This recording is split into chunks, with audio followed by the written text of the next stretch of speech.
South Africa, welcome to Homemakers Online. This is the first year where we're bringing it at home, and we hope we can invite all of you to join us on the panel. Get as involved as you possibly can. Make as many comments as you possibly can.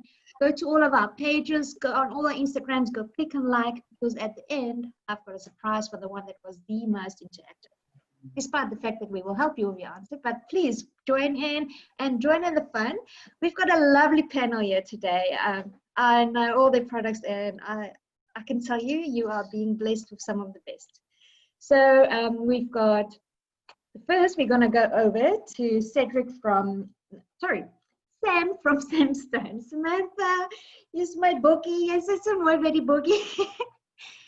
Sam, thank you so much for joining us.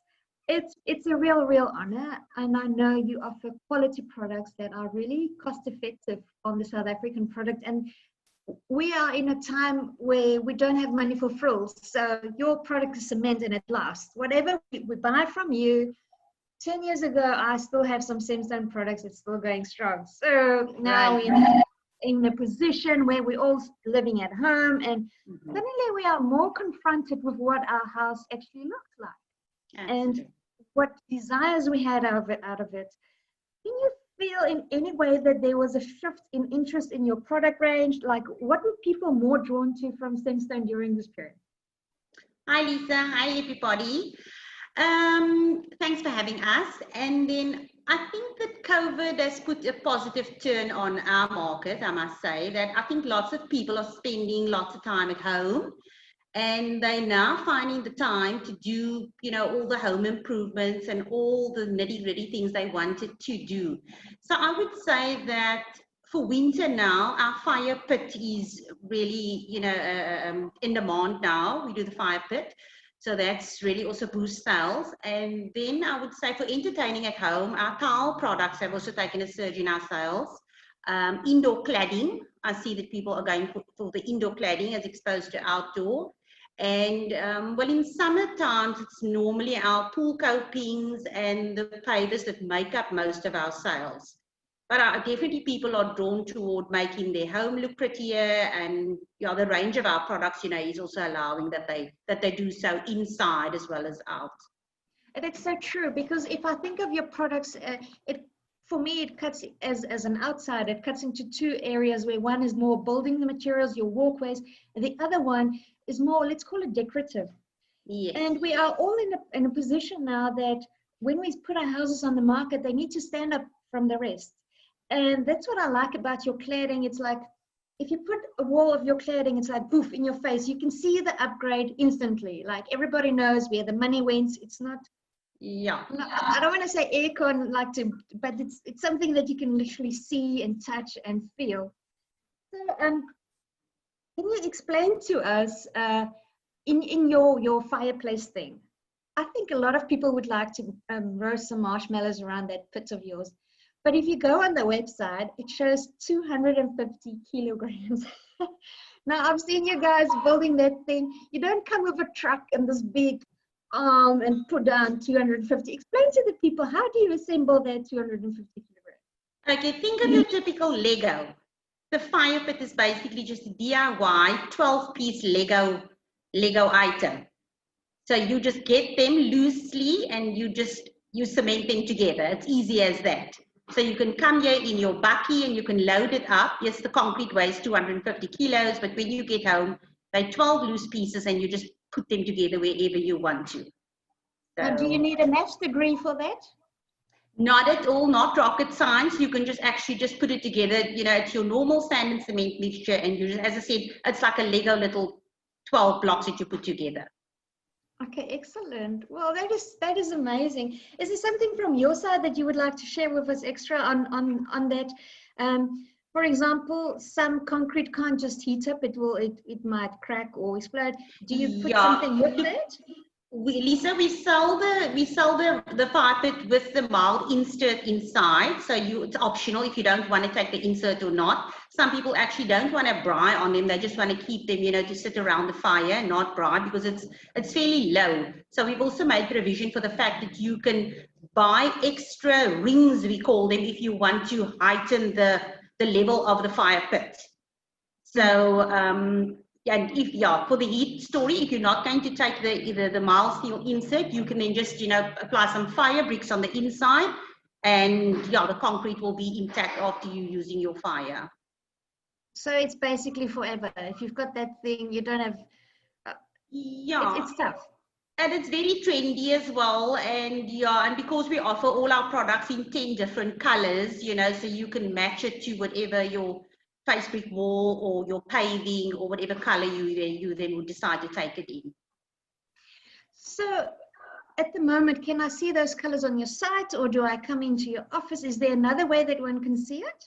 You can see it on the website, but as you know, technology is all good and well, but to see something in real life, especially colors, we always will just encourage people to come and see the thing in real life, because you'll see a color on, digitally, and then it's not the real thing. But it is on the website. There's a color chart just to guide you, because we've got 10 different colors. But yeah, we've got a showroom in Blackie. So yeah, we really welcome customers. We encourage customers to come and have a look at the color specifically. Yeah. I encourage you guys to go to the showroom. I've been there a couple of times. It is amazing the way they put it out. It's like a miniature environment, and you can actually envision yourself within that space. Next, I'm going to go over to Terry. Terry, can I just say, how amazing is that background of yours? And I'm going to gather they're all live and well. None of them are fake. It looks just incredible. Would you mind telling, just give us a quick intro as to what you've got there behind you? Okay, well, in the winter time, soon I'll be probably moving outside, but I currently share a space in my wife's studio, who's an artist. So this is my little corner, and so what you see at the back is my stock, basically, all things that I'm busy making and experimenting with as well. So that's it. I really specialize in making kokedamas, and I don't know if people know what a kokedama is really. No, please tell us. Okay, well, it comes from, it's a Japanese art form of packing soil, a special kind of soil, mixed with peat around the root of a pot plant, and then wrapped in moss and then bound tightly. Okay. Kind of that's what a wall looks like. So, and so it's a plant within a container, so you don't even have to buy a container. And the kokedama word kokedama is direct translation is moss ball. Kokedama, moss ball, and it comes from Japan. Yeah, and you can use it in lots of different aspects. Indoors, outdoors, patios are ideal.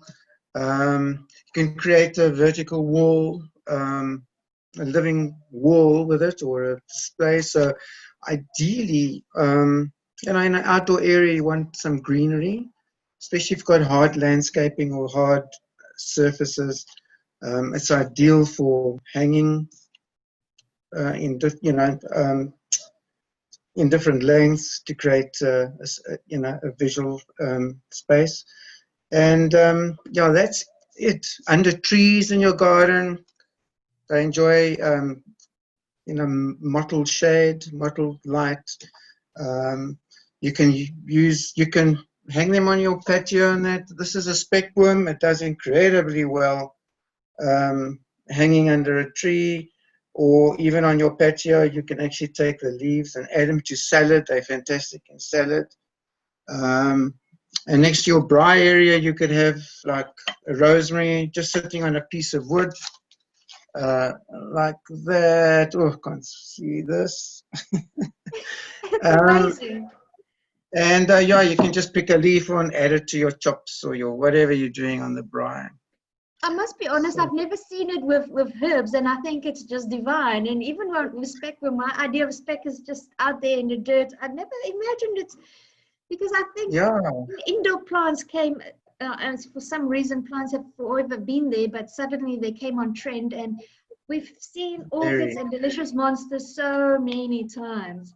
And you're Yeah. actually opening up a whole world of species. Have you found a specific species that works incredibly well indoors for people that do not have green fingers? You know what? I must say, crocodiles are so easily to maintain because they're all contained in this little ball. And really, you can get exotics. I mean, there are so many new exotics on the market at the moment. You can pick and choose, and they're all easy to maintain. But they do need specific lights. Certain ones need more light than others. Outdoors, you can't put the delicate ones like delicate ferns and things like that in a sunny area or where it catches the wind, like here in the Cape. So you've got to be careful with that. But the old standards like delicious monsters, speckworm, certain ferns can take, the wind, and there's such an abundance of stuff that you can use in kokodamas, in the home, in bathrooms, and flowers that you can pick. We do have peace lilies do well indoors. Yeah, plenty. I've got a huge variety, and I'm always on the lookout for new plants. Orchids, even in a kokodama, are amazing. Wow, I haven't seen an orchid in it, but what I love about it, it's such a cute gift for somebody. It You is don't have to install a absolutely, whole garden for them. You just give them something lovely, and it brings that greenery. I'm thinking even with hospital visits, it's something to brighten up the room. absolutely, yeah. I mean, they are exactly it's fantastic. I mean, and also just on a dining room, not a dining room table, a sideboard, for instance, to have a plant in you can add. You can just on a sideboard have a plant like this, sitting on your sideboard or countertop, inside, outside. Yeah, very versatile. I would actually love to come see that in person. Like, my personal product is more artificial hedging that is for stuff where nothing Yes. will grow. And it's Yeah. usually up on a balcony, 6 meters away from any soil. It's got a strong wind. It's, oh, goodness. It just can't survive anything else. Yeah. And then it's just that Yeah. perfect cover up. But I think what people need is that balance. They actually need Yeah. both the items to bring the Absolutely. realness into it. Yeah, absolutely. So after a morning of planting and getting your little bowl together, I'm a cuckoo dame. But then you get hungry and you're like, if you've got a teenage boy in your house and he wants to go into Fortnite and gaming, he's got friends over, and mom's got to feed. Best thing to feed a ton of high school boys would be a pizza. So on that point, I'm going to go over to Cedric. Cedric is from a company called ItalOven. I encourage you guys to go on their website because it's just divine. I got so hungry just looking at it, and there wasn't even really product on it. Cedric, I'm going to start with a bang. Please tell me, because I know you are busy with a contest for the Guinness Book of Records. Please share with us the excitement. Okay, yeah, this whole thing came about me and a friend discussing to go into the Guinness Book of Records, and it took me a bit more than a year to design the oven, because the oven must still be a certain height on the inside. I mean, you can build a big dome, but the height from the floor to the under part of the dome, that's what's crucial. And we only did on a 3.4 meter internal dome. The height is 600 millimeters. So that was a big click to get that right. However, to get Guinness Book of Records here, that's a good couple of R100,000 for them to put it in the books and stuff. Yeah, they want £15,000 just for the entry. And then we must all get them out here and stuff like that. So currently we don't have a fund for that.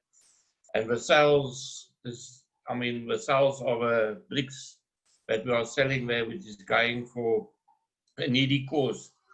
We're not going to use that money to fund the Guinness Book of Records. So we're first going to save for a while. But we know we've got the biggest oven in the world. We've done our own.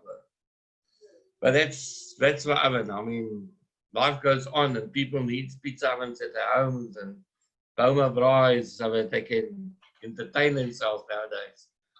So I know you do commercial and you also do residential. You also help domestic guys. So you make tiny and real big.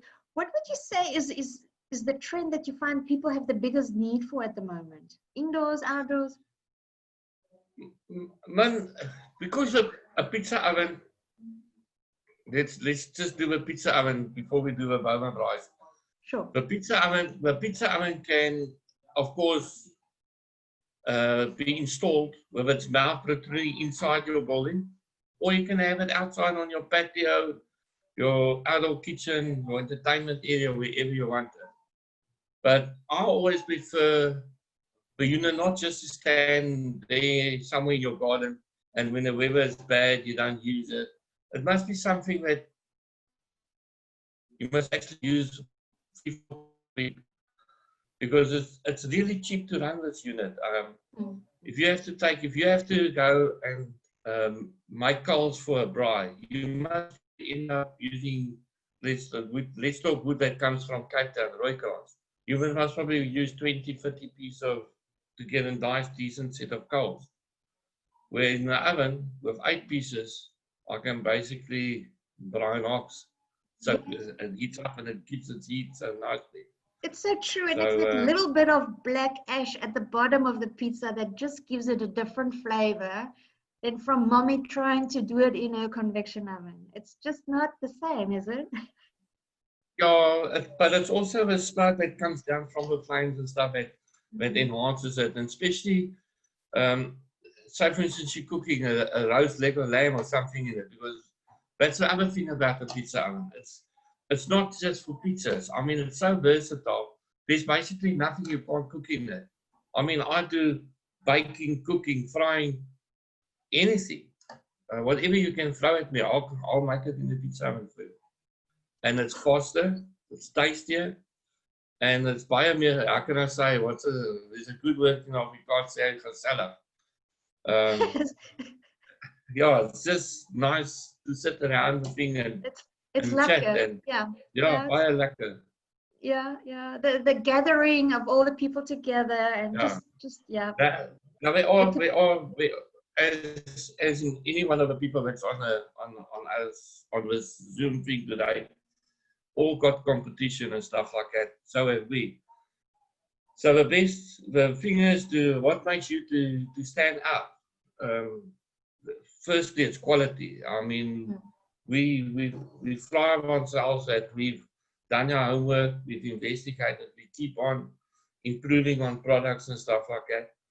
So we've got that we cast our domestic ovens off, which is it's fantastic product. It's light. You can actually do a 900, which 4 or 5 people used to carry around. 2 people can pick up now, and it's more durable than the previous product. So when we started enhancing that product, the normal kits that we had, and we now got a desktop unit, which you just pick up and you can place it anywhere you want, on a table, wherever, and you can start cooking. You don't need this built-in unit anymore. We also manufacture a steel stand for that, and that oven will be the first hybrid oven in South Africa, which will be gas and wood simultaneously. That will be within the next month or 2. It will be out. Oh goodness, that is so exciting, because I'm also thinking now what you say this. In my mind, a pizza oven was something that is fixed fitting, and you need a big family. But like you're saying now, you have these small portable things you can put on a counter, and you can even have a bachelor pan and convert it and get your buddies over, put a pot roast. That is really so interesting. The thing is, you must understand, there's pizza ovens today on the market. They are so small. If you make a fire inside it, you can basically put 150 centimeter pizza in it. But I use these black cast iron pots, which I get from Johan at LK's. I shove those pots in, and you make oxtail, you name it, 3Ds, pork belly, anything inside it. So your oven must be big enough, and next time when we go for the real thing, I'll have a screen here, and as I chat, you will see the photos, and I will be explaining on the TV screen, virtually into the camera, what I mean by cooking inside these ovens and the versatility of it. Well, we're And then, on a of course, screen at the moment, but I can tell you, I can imagine myself. So- no, and we'll I'm do it better smelling it next through time. this camera. No, we'll do it better next time. You guys will be able to see the photos. It's like what Terry had there now with these plants and stuff. It was very interesting. And I would also like to show you guys Yeah, what we do here. please, please. The So, guys, so, the so, guys at Cemstone, Eddie and the men with Cemstone, they know me, and I know they do a fire pit. But you know, like I don't want to be in competition with people like that. That's why I do the Bowman Bride. It's not the ring on the floor. It's a thing that stands on an iron frame. You can basically say it's an upside down pizza oven because it gets made also of proper refractory material. So you can throw as many heat into that thing, direct heat, it won't crack, it stays in one tank. And then there's a big grid that goes on it. So you sit around this thing and everybody can have a dry grid on it. As you mentioned earlier, you can have your sticks of marshmallows, you can do what you want with it. But it's nice and cozy, especially when you've got some bench seating around your Boma Braai up there in your back garden. yeah, because our guys must like to wear their shorts. They're not going to dress up warm when they go sit at that thing. Now the thing is, here in Cape Town, the properties are getting so small, there's hardly space to put these Boma Braais, but it's very popular in the Transvaal. Sorry, I hear what you say. The properties are smaller and they're becoming even more smaller, but it's such a property feature to go out in your outdoors and you can't even really use the space and to bring in the functionality into that. And on that point, I want to bring in Mia. Mia's from Patio Warehouse, and I think we all know them. It's a beloved brand. We adore their stuff. And after eating, the best thing you want to do is lie down on something comfortable. Mia, we know your stuff are super comfortable, but please explain to me, what's the difference between indoor and outdoor furniture? Why would somebody go specifically to you to buy outdoor furniture? How's it different manufactured? Hi, Lisa. Thanks for the opportunity. It's spring now, so now it's time to start living outdoors. So the big difference is basically the material that the furniture is made of. You're not going to take out your leather couch and put it outside in front of the fire.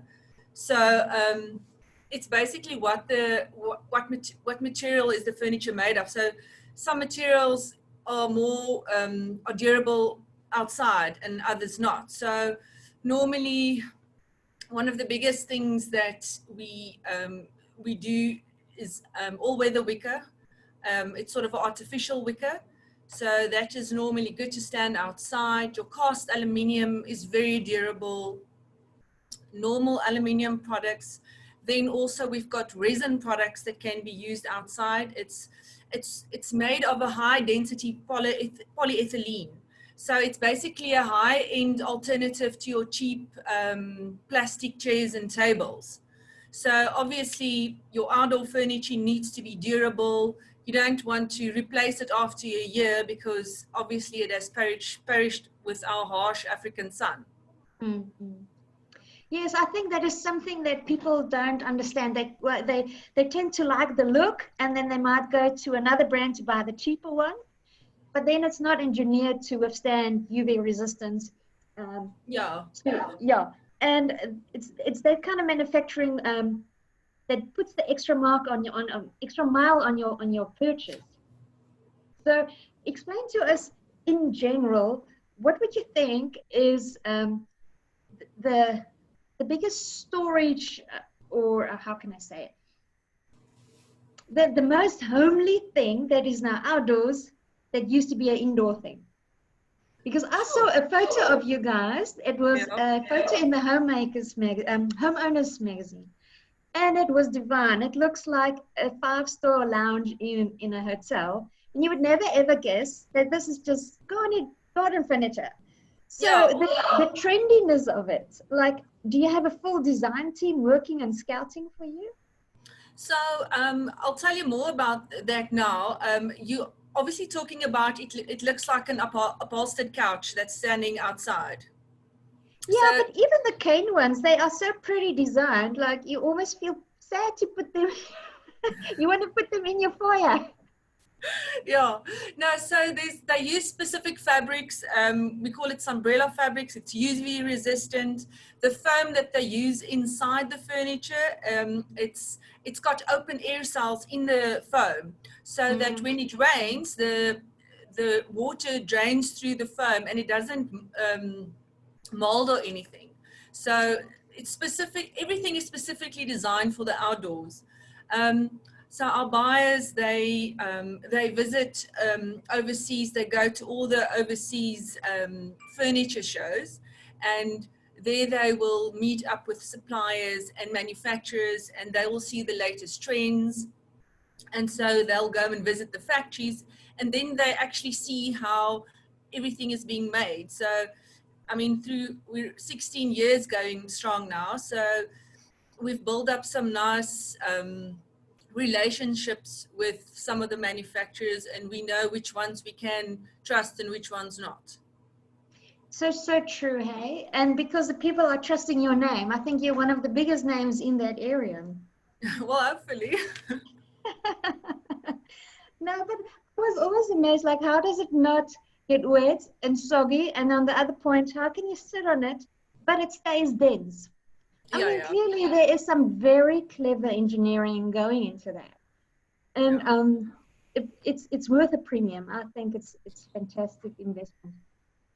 So guys, I said that we will launch a little competition at the end. So what we're going to do, you guys can send us in a photo of your problem area.